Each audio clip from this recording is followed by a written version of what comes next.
Hey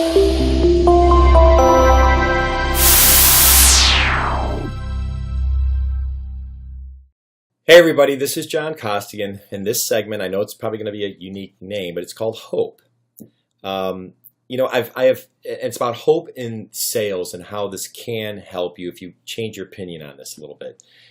I've done a couple takes on this because I want to make sure it was really clear. And when I was watching it back, I referenced my 5-set CD called What to Say and How to Say It. And as I'm watching the tape, when I get done, I'm like, oh yeah, it's right there. I'm like, oh yeah, it's on the wall back there, and I completely forgot it was. But it was with this really young guy, like 15 years ago, who was really young.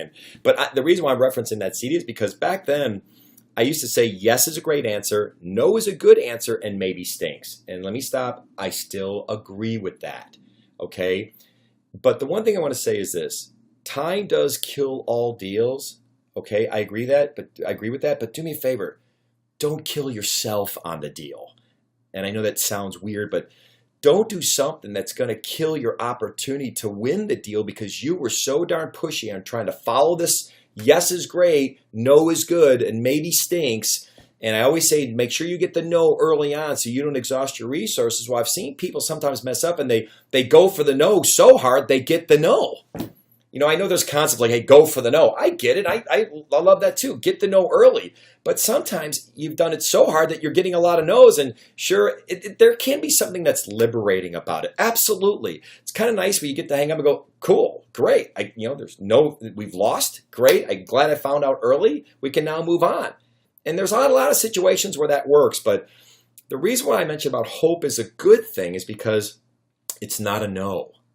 And I want to make sure that you're not losing the deal because you tried to follow this darn methodology 15 years ago and you pushed so darn hard that you got the no. I mean, you got a great company and a great product. Just make sure that you're the one who doesn't screw this up by going for this concept. One of my favorite movies is Shawshank Redemption. Most of you have probably seen it. Phenomenal movie. And right towards the end, Morgan Freeman's underneath a tree by a rock wall, and he's reading this note that was left to him by Tim Robbins when he escaped from prison. And he's reading it. Of course, you hear Tim Robbins' words as Morgan's reading it. It says, Red, and that's his character's name. He goes, Red, remember what I said. Hope is a good thing, maybe the best of things.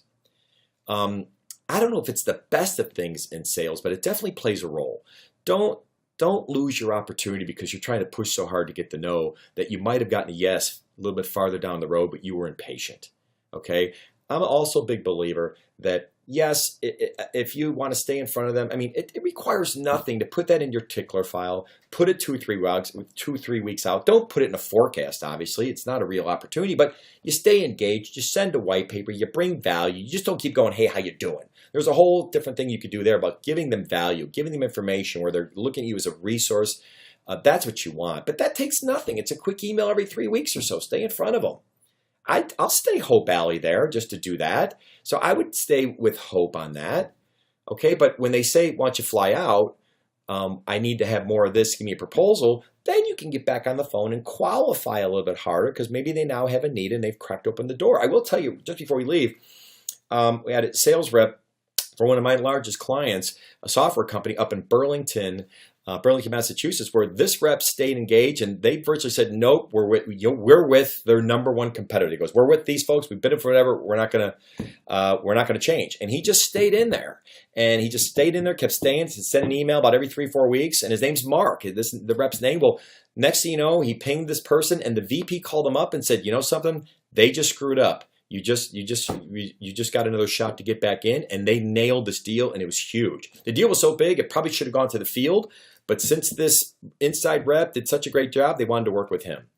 So hope it's not great, but it's not as bad as I probably made it sound out way back, the way I made it sound way back then. So hope is a good thing. Good selling, everybody.